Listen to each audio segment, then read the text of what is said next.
ये तरीके बताए, तुम्हारी यहां की जिंदगी से खौफ गम कैसे खत्म होगा। हजरत आदम और हव्वा को जब पहले दुनिया के जोड़े को भेजा जमीन पर, तो कहा कि वइम्मा यातियन्नकुम मिन्नी हुदन फमन तबिअ हुदाया फला खौफुन अलैहिम वला हुम यहज़नून। गाइडेंस आएगी, हिदायत, तुम्हें करना क्या क्या है, मैनुअल आ जाएगा और तुम्हारी जिंदगी से खौफ और गम निकल जाएगा। अगर तुम उस मैनुअल के मुताबिक चले, अमल किया, तो खौफ नहीं रहेगा, गम नहीं रहेगा जिंदगी के अंदर। Subscribe the channel and press the bell icon to never miss a video. अल्हम्दुलिल्लाह अल्हम्दुलिल्लाहिल्लज़ी लहू हम्दन कसीरन कमा अमर व अशहदु अल्ला इलाहा इल्लल्लाह वहदहु ला शरीका लह व अशहदु अन्ना सय्यिदना व नबिय्यिना व मौलाना मुहम्मदन अब्दुहु व रसूलुहु। बिरादरान किराम, लॉकडाउन के बाद यहाँ पहली मर्तबा यहाँ मस्जिद के अंदर खुले दरवाजे के साथ में लोग आए कुछ। इससे पहले जो जुमों की नमाजें चल रही थी, इजाजत ये थी कि 5 से ज्यादा लोग न हो नमाजों में, एडमिनिस्ट्रेशन की तरफ से पाबंदी थी, तो दरवाजे बंद हो जाते थे, गेट। असल में शरन वो मस्जिद ही नहीं है जिसमें कोई आना चाहे और उसे रोक दिया जाए, 5 हो चाहे 500 हो, जहां ये पाबंदी हो कि अब कोई नहीं आ सकता, वो शरन मस्जिद नहीं बचती। आम हालात से मुख्तलिफ हैं। उलमा का इज्तिहाद है कि हाँ, ऐसे भी जुमे की नमाज हो जाएगी 5-5 लोगों के साथ। हालांकि जुमे की नमाज का बहुत वाज़ेह शरीयत का हुक्म कि कोई ऐसी मजबूरी हो जिसमें ये लॉकडाउन और कोरोना और जान के खौफ की बात नहीं हो रही, अगर कोई ऐसी मजबूरी हो कि मस्जिद नहीं जा सकते तो ज़ोहर की नमाज पढ़ लें। मुसाफिर तक को इजाजत है कि अगर सफर में दिक्कत होगी, उसका वक्त पे नहीं पहुंचेगा, मस्जिद करीब नहीं है, रास्ते ही में नहीं है, या रास्ते में वहां रुकने से ज्यादा आगे सफर में दिक्कतें आ जाएंगी, ज़ोहर की नमाज पढ़ लेना जाए। तो जब इतने अलाउंस है, और ये तो बहुत ज्यादा गैर मामूली हालात थे, और मस्जिद जाने की पाबंदी कानूनी थी, एडमिनिस्ट्रेशन की तरफ से थी, तो मैं कोई तबसरा नहीं कर सकता कि लेकिन बहरहाल ये इज्तिहाद सही था या नहीं था कि जुमे की नमाज हो जाएगी। लोग ज़ोहर की पढ़ सकते थे लगातार, और उसमें कोई हर्ज नहीं था। एक अंदर से आता है जज्बा मुसलमानों की तरफ, जुमे की छूट गई। जुमा किसने फर्ज किया है? अल्लाह ने ना, और अल्लाह ही ने ये ज़ाब्ते बताए हैं, अल्लाह और अल्लाह के रसूल सल्लल्लाहु अलैहि वसल्लम, कि जब जुमे की नमाज में कोई दिक्कत आ रही हो मस्जिद जाने की, तो घर पर ज़ोहर की नमाज अदा कर लें, या जहां पर हो वहां। बहरहाल आज दरवाजे खुले हैं, ओपन रखे गए हैं, तो जुमा यहां पर हो सकता है। तो इससे पहले मैं लाइव खुतबा दे रहा था, हर हफ्ते नमाज ज़ोहर की होती, लाइव खुतबा होता था, बहुत से लोग ज्वाइन करते थे। लोगों को आज इत्तला नहीं थी, वरना आज भी लाइव नहीं होता। बस अब इकट्ठा हुए होंगे, फिर वो खुद रह जाएंगे कि तब हमारी तो जुमे की नमाज रह गई, वरना हम गए होते आपकी वजह से। इसलिए आज इसे यहां पर भी लाइव किया गया, जहां और लोग भी शरीक हैं कहीं बाहर भी। ये जो लॉकडाउन है और ये जो वायरस का खौफ है चारों तरफ, जैसे मैंने और मौकों पे खुतबों में कहा कि सारी दुनिया पर अल्लाह का एक अजाब होता है, कलेक्टिव, सामूहिक, इज्तिमाई। अगर आफत होती है, चाहे किसी बस्ती की हो या तो पूरी दुनिया की, उसे अजाब कहते हैं। जाती तौर पे कोई मुश्किलात के अंदर है, वो कौम का अजाब नहीं है। ये अजाब क्या था? लोगों के मरने का, बहुत बड़ी तादाद मर गई और मर रहे हैं, मौतें हो रही हैं। ये मौतों का अजाब नहीं था, मौतें दुनिया में कितनी हुई? अभी तक का जो औसत है वो 1 लाख में 5, दुनिया की आबादी की 1 लाख में 5। इससे 3 गुना मौतें हर साल कार्डियोवास्कुलर डिजीज से हो जाती हैं, दिल की बीमारियों से। इसकी 1 लाख में 15 की मौतें होती हैं दुनिया में हर साल। तो फिर ये अजाब खाली कोई ये नहीं था कि ये मौत का अजाब है, लोग मर रहे हैं चारों तरफ। जैसे बस्तियां खत्म हो जाती थी, लोग मर गए सब वहां के, उस बस्ती का अजाब हुआ वो। यहां ये कुछ और था तो अजाब ही। 1 लाख में 5 लोग, और फिर वो जो कार्डियोवास्कुलर यानी दिल की बीमारी, उसका कोई एंटीवायरस नहीं है, वायरल डिजीज नहीं है, दवा भी नहीं है। दवा से कुछ किसी हद तक कंट्रोल रह सकता है, फिर भी पता नहीं सारी एहतियातों के बावजूद अचानक फिर भी तब दवा हो रही थी और गुजर गए। लोगों को पता नहीं होता, चलते चलते गिर जाते हैं, मालूम भी नहीं होता कि ये बीमारी थी। यही शहर के अंदर चंद दिनों पहले, आप लोग में से ज्यादातर जानते होंगे, एक साहब, अल्लाह उनकी मगफिरत फरमाए, उनका इंतकाल हुआ। हंसते खेलते थोड़ी देर पहले घर वालों के साथ चाय पी रहे थे, अपने काम को जरा सा देखने गए, करीब में वहां काम इंस्ट्रक्शन दे रहे थे, कुछ बैठे थे, गिर गए और जिंदगी खत्म हो गई उनकी। तो ये जो दिल की बीमारियां, कार्डियोवास्कुलर डिजीज, जिनसे मरने वालों का औसत इससे 3 गुना 1 साल में, इसका तो पूरी दुनिया में कोशिश चल रही है। कुछ प्रिवेंटिव दवाएं भी आ जाएंगी, इसकी उम्मीद है कि साल 6 महीने या 8 महीने में कोई इसका एंटीवायरल भी आ जाएगा। जब एंटीवायरल आ जाता है तो वायरल डिजीज रुक जाती है। चेचक थी, स्मॉल पॉक्स, बहुत लोग दुनिया में मर जाते थे, उसका टीका हो गया, आ गया, इजाद हो गया, अब चेचक नहीं होती, ये भी रुक जाएगा। जब एंटीवायरल आ जाएगा तो कोशिशें चल रही हैं, अभी नहीं हुआ है, लेकिन उम्मीदें हैं कि हो जाएगा। जब हो जाएगा तो ये भी रुक जाएगा। प्रिवेंटिव डिजीज, वो मेडिसिन का भी कुछ हो जाएगा। वो हार्ट की बीमारी मैंने एक नाम लिया है, उसके बाद दूसरा बड़ा किलर कैंसर है, और फिर तीसरा और चौथा और 15, 5वां, उसको कोई कंट्रोल नहीं कर सकता। कब से दुनिया में कैंसर है, आज तक कोई दवा नहीं। खत्म, उसके बाद फिर कुछ दिन जिएंगे, उन्हें मालूम है जिंदगी खत्म। तो ये कोई इतना बड़ा लोगों की बस्ती को, आबादी को खत्म करने वाला अजाब नहीं था। फिर क्या था या है? ये खौफ का अजाब है। हर शख्स खौफज़दा, वो जो prime minister, home minister, defence minister और बड़े बड़े, वो अपने वहां खौफ में जी रहे हैं, डर में। वो डिफेंस सेक्रेटरी को हो गया, अब बड़ी परेशानी है कि इनसे तो चीफ ऑफ स्टाफ और कौन कौन मिले थे, बहुत बड़े बड़े जो अलग अलग डिफरेंट, ये तो बड़ी की पोस्ट थी, और डिफेंस मिनिस्टर भी मिली थी और करीब से मिले थे चंद दिनों पहले। अब सब डर रहे हैं, सब अपने अपने क्वारंटीन हो गए। खौफ का अजाब है, चाहे उनमें से किसी को कुछ ना हो, अब सब डर रहे हैं। डॉक्टर दुनिया की जानें बचाता है, डॉक्टर डर रहे हैं, मेडिकल स्टाफ खौफज़दा, नर्सें खौफज़दा, पुलिस एडमिनिस्ट्रेशन, लोगों के ऊपर कोई हमला हो, कोई परेशानी हो, अगर पुलिस है तो लोग जरा मुतमईन हो जाते हैं कि नहीं, यहां कोई हमला नहीं करेगा। वो खुद डर रहे हैं, भाग जाते हैं, दूर हो जाते हैं लोगों से। वो लॉकडाउन के शुरू के दिनों में लेडीज जाती थी अपने बैंक में, बेचारी गरीब औरतें निकलती थी, या कुछ अपना इंतजाम करने के लिए कहीं निकलती होंगी। लॉकडाउन की जब ज्यादा सख्ती थी, तो यही और जगह भी हुए होंगे वाकयात, यही हमारे घर के सामने। वो जरा सख्ती से कहा, 2-3 बैठे थे, कहां निकली हो?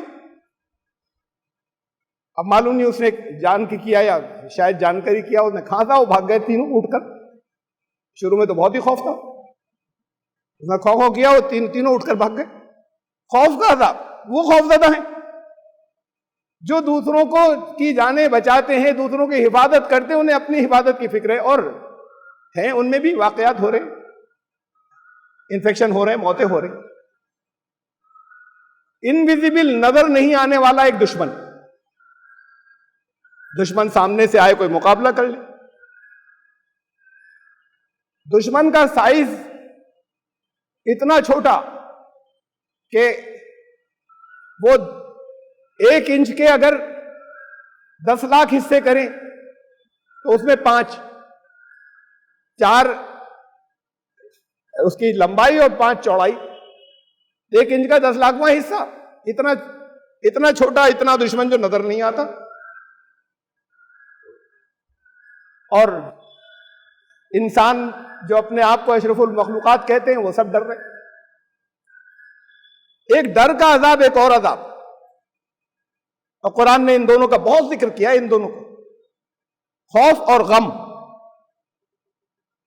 ये गम आता है अंदर से, एंजाइटी है, डिप्रेशन है, बढ़ गए, पूरी दुनिया में बढ़ गए, पहले भी थे, दुगने से ज्यादा हो गए। सुसाइड्स बढ़ने लगी, खुदकुशी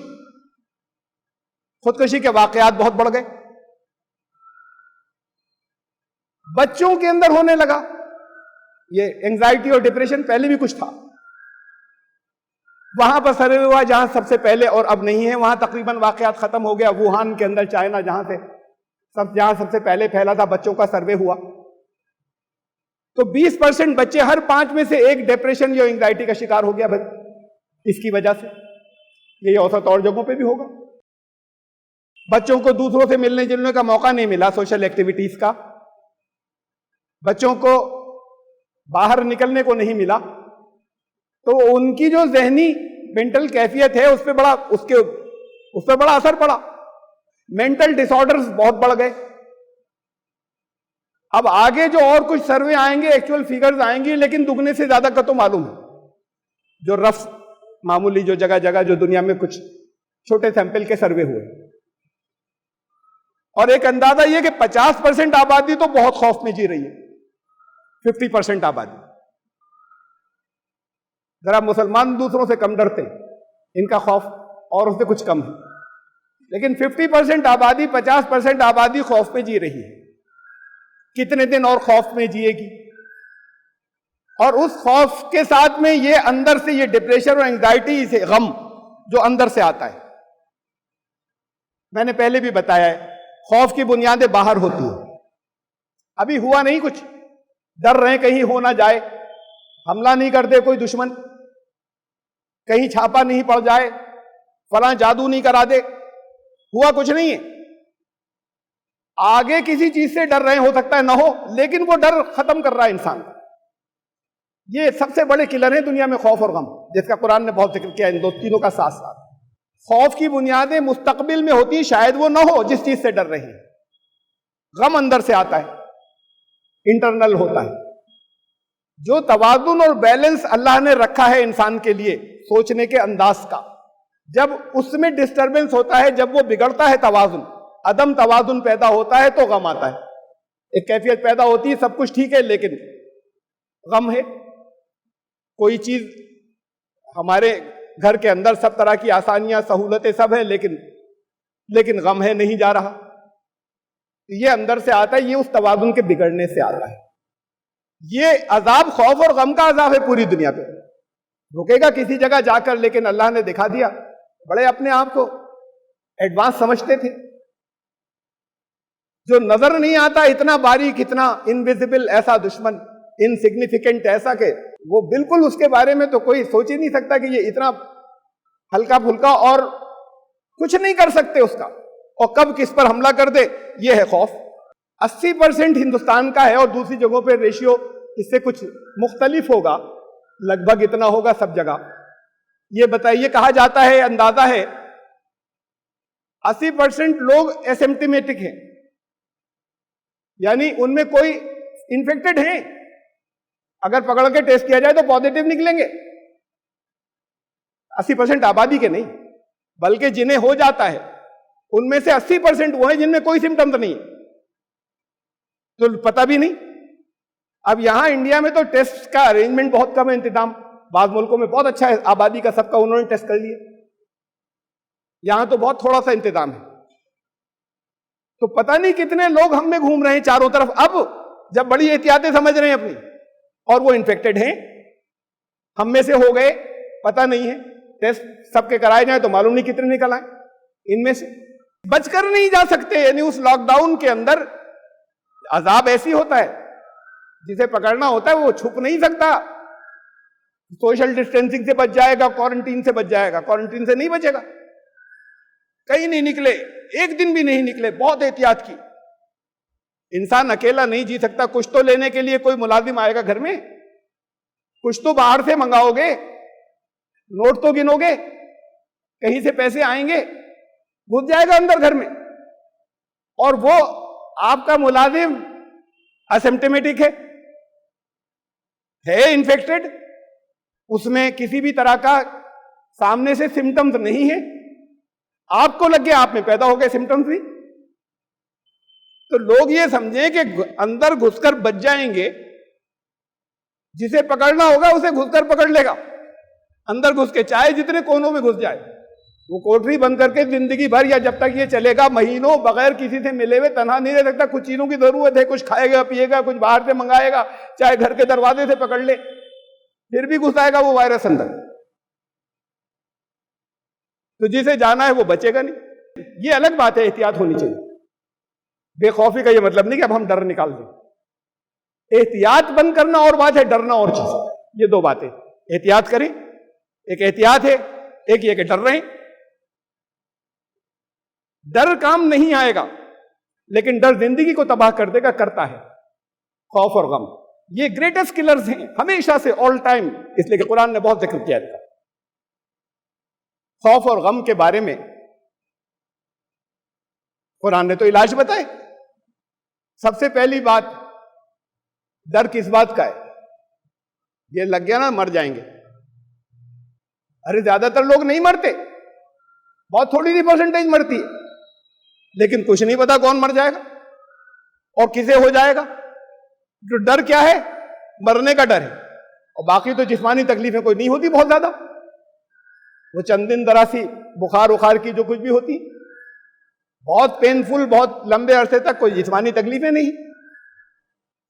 तो ये जो खौफ है, ये जो, इसके बारे में इसके हल बताए। ये मरने का खौफ है, ईमान वाले को नहीं होना चाहिए। पहले तो ये सुनिए, ईमान लाने वाले मरने से नहीं डरते। जहां मरने का खौफ है वहां ईमान की कमी। मेरी मौत जब आई है मैं मरूंगा, सेहतमंद रहते हुए। अभी दिख रहा है ना, चंद रोज पहले जो अल्लाह बख्शे जो वो खत्म हो गए, हंस बोल रहे थे जरा देर पहले, और उस वक्त भी काम कर रहे थे जब गिरे तो, और खत्म हो गए। तो किसी को नहीं मालूम, ये बेवक्त मौत किसी की नहीं होती, वो उसका वक्त होता है। साहब ना वक्त मौत आ गई, ये तो हमारी बोली में बोला जाता है, वो खत्म हो जाएगा। वो बच्चा है तो खत्म हो जाएगा, जवान है तो खत्म हो जाएगा। ईमान वाले मौत से नहीं डरते, और जो मौत से नहीं डरता उससे सब डरते हैं। जो मरने से नहीं डरता, ये दूसरी बात सुन लो। जिसका दिल से मौत का खौफ निकल जाए, दुनिया डरती है उससे।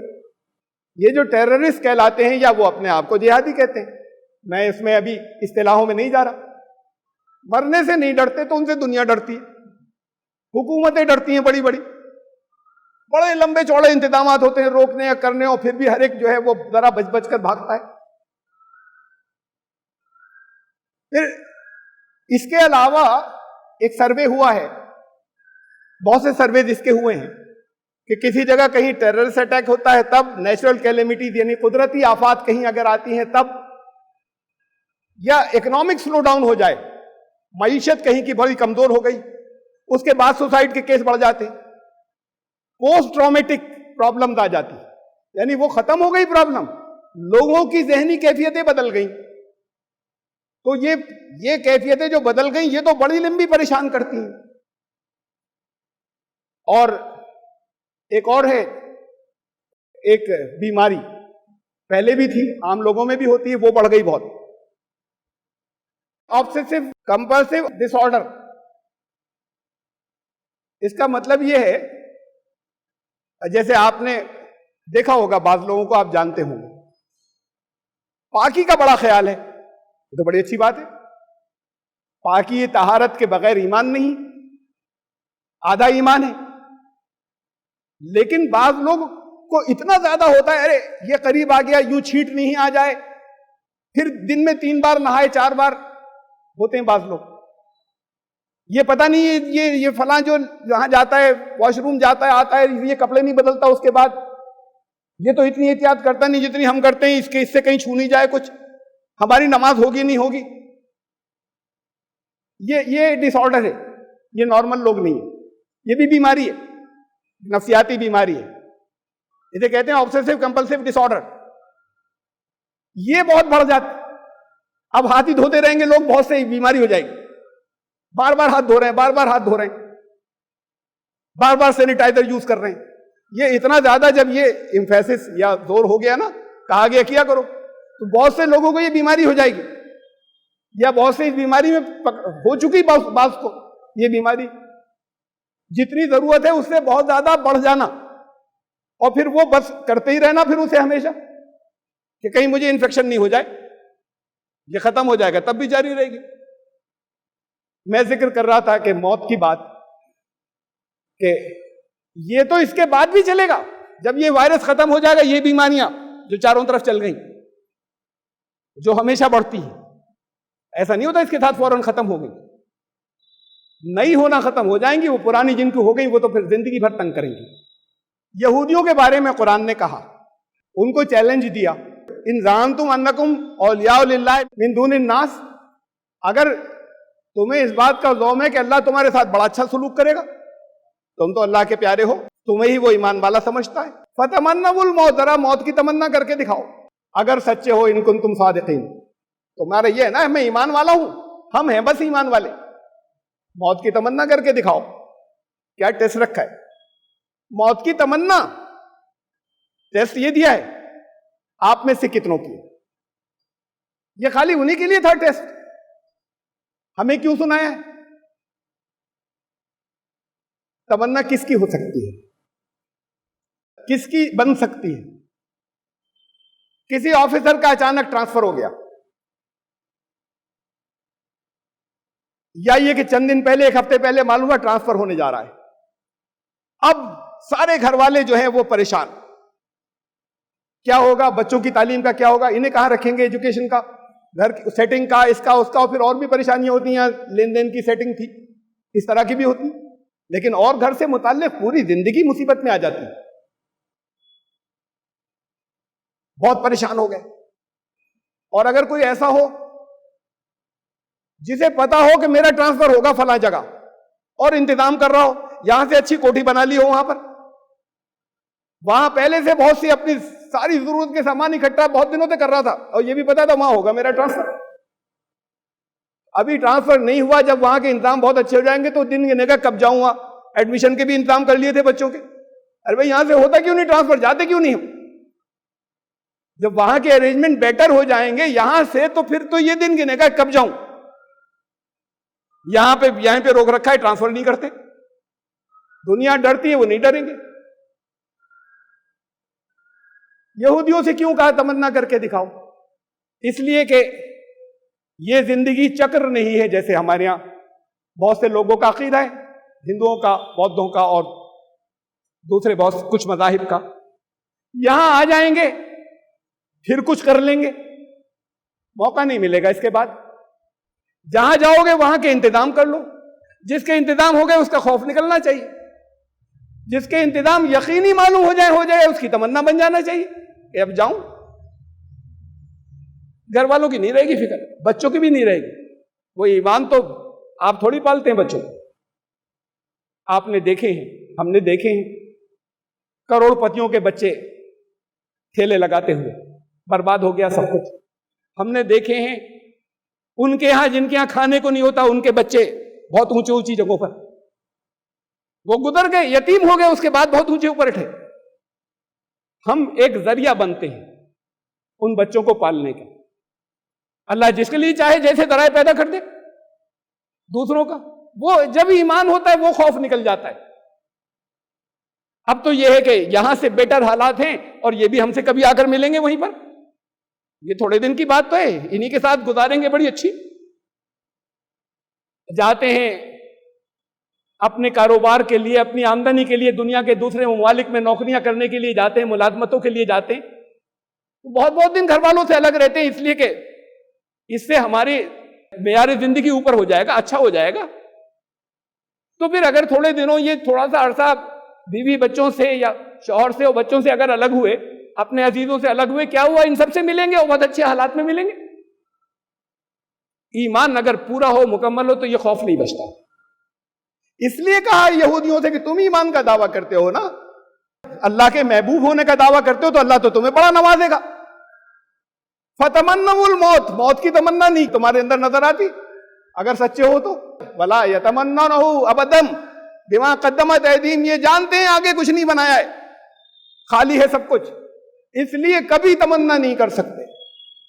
इन्होंने कुछ भेजा ही नहीं है, ये तमन्ना नहीं कर सकते। ये हमें इसलिए सुना है, ये सिर्फ यहूदियों से नहीं कहा था, हमें बताया कि वो ऐसा करते थे, तुम तो ऐसा नहीं करोगे।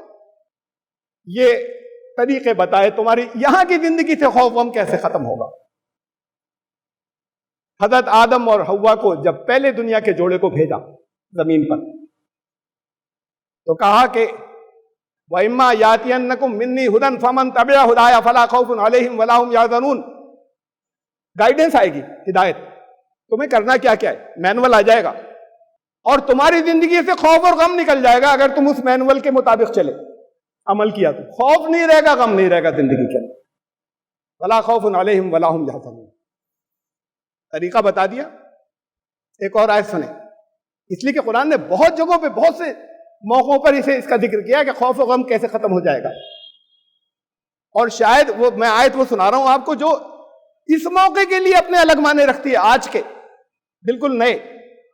ये कुरान का मौजूदा है, मुख्तलिफ मौकों पे वही आयत, एक ही आयत मुख्तलिफ अलग अलग अपने माने देती है। इन्नल लज़ीना आमनू वल्लज़ीना हादू वन्नसारा वस्साबीना मन आमना बिल्लाहि वल यौमिल आखिर, सबको बराबर कर दिया है। वो लोग जो ईमान वाला कहते हैं अपने आप को, वो जो यहूदी हो गए, वो जो ईसाई क्रिश्चियंस, और वो जो इनके अलावा दूसरे ये इंडियन रेसेस के साबीन, यहां से हिंदू बौद्ध सिख, सबको ले लिया एक लेवल के ऊपर। इनमें से जो भी अल्लाह पर ईमान ठीक कर ले अपना, यहां तो जितने बैठे कहेंगे हमारा ठीक है, हमें सुन लीजिए कलमा ला इलाहा इल्लल्लाह मुहम्मद रसूलुल्लाह। अल्लाह पे ईमान तो रिजल्ट देता है, दावा नहीं होता, नतीजे बताएगा। तो फिर खौफ किस बात का है? जो डरता है उसके ईमान में कहीं कमी है। मन आमना बिल्लाह, जो अल्लाह पर ईमान लाया, वल यौमिल आखिर, जिसे इस बात का यकीन हुआ यहां दुनिया में नहीं लौटेंगे, ये चक्र नहीं है जिंदगी, टाइम अब आगे जा रहे हैं, वापसी नहीं होगी, यहां दुनिया में एक आखिरी दिन आ जाएगा, उसके बाद लाइफ आगे है। लाइफ तो कभी खत्म नहीं होती, मौत से जिंदगी खत्म नहीं होती, मौत से जिंदगी ट्रांसफर होती है, एक जिंदगी से दूसरी जिंदगी में ट्रांसफर हो रहा है, लाइफ खत्म नहीं हो रही। तो मौत तो इस ट्रांसफर का नाम है बस। तो जिसको इस बात का यकीन है कि ये ट्रांसफर होना है, यहां से फिर वापसी नहीं होगी, यहां का एक आखिरी दिन होगा, वो इंतजाम भी करेगा आगे। और जिसे जो ये समझता होगा कि ये लौट कर घूम फिर के चक्र यही जन्म हो जाएगा, वो सोचेगा कोई बात को अच्छे कर्म कर लेंगे, अगर इधर नहीं भी किए तो क्या, अगले जन्म में कर लेंगे, नहीं मिलेगा अगला जन्म, वो इंतजाम करेगा आगे। तो ये है ईमान कि तुम्हें अगर मालूम है कि फला जगह ट्रांसफर होने जा रहा है तो वहां पर कुछ जोड़ना शुरू कर दो, ये है ईमान। यकीनी मालूम हो कि किसी ऑफिसर को कि ट्रांसफर फला जगह होगा, लाजमी होगा, ये नहीं मालूम कब होगा, जगह मालूम है तो वहां इंतजाम शुरू कर देगा वो रहने के। और ट्रांसफर के बाद लोग अपना घर छांटते हैं ना, हम वहां रहेंगे पुणे में, बड़ी अच्छी जगह है, यहां तो अभी घूमते रहे, तो वो अपने इंतजाम शुरू कर देते हैं, घर खरीदना और रहना वहना सब कुछ अरेंजमेंट स्टार्ट कर देते हैं। ऐसी सर्विस में किसी को ट्रांसफर के बारे में जब यकीन नहीं पता हो, वो वहां अरेंजमेंट शुरू कर देगा। अब यौम आखिर पर ईमान का मतलब यह है कि तैयारियां शुरू कर दी होंगी, ये मालूम है कहां जाना है, ये पता है, तो फिर वहां की तैयारियां स्टार्ट कर दी होंगी, वरना ईमान नहीं है। मुंह से कह रहे हैं, ईमान तो रिजल्ट देता है, अपने नतीजे बताता है। ये नहीं कि तब हम तो रखते हैं आखिरत पर ईमान, यौम आखिर पे भी रखते हैं, हम अल्लाह पे भी रखते हैं। तो कहा जो ये करेगा, चाहे वो ईसाई हो, चाहे वो हिंदू हो, यहूदी हो, ईमान लाने का दावा करने वाला हो, जिसको इस बात का यकीन हो जाएगा कि यहां वापसी नहीं होगी, और जिसका अल्लाह पर सही ईमान होगा, इनमें से वो इनमें से भी होगा ना, तो ईमान वाला बन जाएगा। ईसाइयों इनमें उनको, उनके लिए उनके रब की तरफ से उजरत मिलेगी। उजरत, अजर किसे कहते हैं जानते हैं? हमारे कहते हैं सवाब को कहते हैं। ये सवाब और चीज है, अजर और चीज है। अजर माने मजदूरी, उजरत, कुछ किया है उसके बदले कुछ मिलेगा। वला खौफुन अलैहिम वला हुम यहज़नून, और फिर उनके लिए न खौफ होगा न गम, जब तक दुनिया में, यहां भी और जब जाएंगे वहां। और सुनिए, कुरान ने कहा वमा नुरसिलुल मुरसलीन इल्ला मुबश्शिरीन व मुंदिरीन, हमने रसूल भेजे बहुत, इसलिए भेजे थे कि बशारत दे दें और वार्निंग दे दें, अच्छे अंजाम की बशारत दे दें कि अच्छा अंजाम ये होगा, अगर ये करोगे तो ये रिजल्ट आ जाएगा, और ये करोगे तो ये रिजल्ट आ जाएगा, वार्निंग दे दें। फमन आमना, जिसका ईमान इस पर हो गया, ईमान जबान से कुछ कहने को नहीं कहते, जिसको यकीन हो गया इस बात का कि ये करेंगे तो अच्छा, ये करें तो बर्बाद हो जाएंगे, कर रहे हैं वही, कह रहे हैं हमारा ईमान है, और वो बर्बादी के काम कर रहे हैं, ईमान नहीं है, मुंह से कह रहे हैं ईमान। तो जिसका ईमान हुआ, फमन आमाना वासलाहा, और इस्लाह कर ली उसके मुताबिक अपनी, ईमान का जो तकाजा था उसके मुताबिक अपनी इस्लाह कर ली। फला खौफुन अलैहिम वला हुम यहज़नून, कोई खौफ किसी गम उनकी जिंदगी में नहीं आएगा, ये कोई कोरोना का खौफ नहीं आएगा। एहतियातें कही है मोमिन से, हर चीज की एहतियात कही है, लेकिन एहतियात वो ऑब्सेसिव कंपल्सिव ऑब्सेशन नहीं बन जाए, वो खौफ है। एहतियात करें, कितनी एहतियात कर ले, कोई बच नहीं सकता अगर वहां पहुंचना है वायरस को, तो घर की कोठरियों में भी एहतियातें करें जो नॉर्मल एहतियातें हैं, लेकिन खौफ नहीं होगा, मर जाएंगे एक दिन, हमारी मौत का वक्त है, अब इंतजाम तो कर लीजिए, खौफ खत्म हो जाएगा। ये इंतजाम कर लिए, हमने ये भेजा, यहां क्या करना था उसे समझ लीजिए, अब से इंतजाम शुरू कर दीजिए, कुछ कमी रह गई तो फिर और फिक्र। ये है ईमान, यौम आखिर पर ईमान, ज़बान से कहने का नाम ईमान नहीं, और यही अल्लाह पर भी ईमान।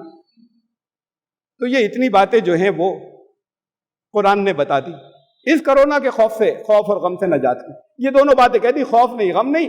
जब खौफ नहीं होगा, गम नहीं होगा, तो इंसान में क्रिएटिविटी पैदा हो जाती है, यहां जिंदगी में कारोबारों में बरकत हो जाती है, इसलिए कि वो सोचने समझने की सलाहियतें बढ़ गई ना। जब खौफ और गम जो है इसे खत्म कर देता है, क्रिएटिविटी को, तामीरी सलाहियतों को मार देता है, ये बढ़ जाती है, इंटेलिजेंस बढ़ जाती है, बच्चों के रिजल्ट बेटर हो जाएंगे, खौफ गम खत्म हो जाए। उन्हें जो खौफ गम होते हैं एग्जाम में क्या होगा, अगर खौफ गम खत्म हो जाए एग्जाम में क्या होगा, बड़े अच्छे अच्छे स्टूडेंट जिनके ऊपर ये खौफ होता है वो खराब कराते हैं, जाके हैं बड़े अच्छे, याद सब तक वहां जाके भूल गए, उस वक्त कुछ नहीं कर पाए, उनका गम, उनका खौफ निकालना था तो बड़ा अच्छा करके आते, तैयारी तो की थी। तो ये ग्रेटेस्ट किलर्स हैं, इन किलर्स से नजात की तो कुरान ने हमेशा बात की थी। अपनी तैयारी कर लीजिए, वही सही ईमान होगा। तो अल्लाह ताला आपको कोरोना वायरस के अजाब नहीं, मौत तो एक दिन आनी ही है, लेकिन मौत का डर खत्म हो जाएगा, जिस वक्त मेरी आनी मैं मर जाऊंगा। असल बात तो ईमान वाले, ईमान का ऊंचा दर्जा तो यह कि मौत तमन्ना बन जाए, वहां पर इंतजाम कर लिया, वहां करेंगे कुछ, उसके लिए यहां से इंतजाम अब कर लीजिए, करना शुरू कर दीजिए, ये खौफ खत्म होता चला जाएगा अगर कहीं है तो। अल्लाह ताला आपको इस अजाब से नजात दे, अगर जो लोग जिस हद तक इसके अंदर हैं, और नहीं होंगे बहुत से, और बाकी को हिदायत दे के वो भी निकल जाएं, इसलिए कि वो तो ईमान और उसके मुताबिक अमल से ही ये खत्म होगा, वरना तो ये वबा चाहे जितने करोड़पति अरबपति हो, ये कोरोना वायरस खत्म भी हो जाएगा। जिंदगी में उनके बहुत खौफ है तरह तरह के, अपने घर वालों से डरते हैं, अपनी बीवी से डरते हैं, बीवी शौहरों से डरती हैं कि जहर नहीं दे दें, किसी और के साथ नहीं रहना शुरू कर दें, पता नहीं कितने खौफ होते हैं और कितने गम होते हैं। तो अल्लाह ताला उस खौफ और गम से नजात दे देगा, बशर्ते कि अल्लाह पर ईमान लाएं और यौम आखिर पर ईमान लाएं, ऐसे जैसे उस पर ईमान लाने का तकाजा है, उसके मुताबिक अपनी इस्लाह कर दें, आगे के लिए तैयारी शुरू कर दें, अपना सामान भेजना शुरू कर दें। बारकल्लाहु लना व लकुम फ़िल क़ुरआनिल अज़ीम इन्नहु तआला जवादुन करीम।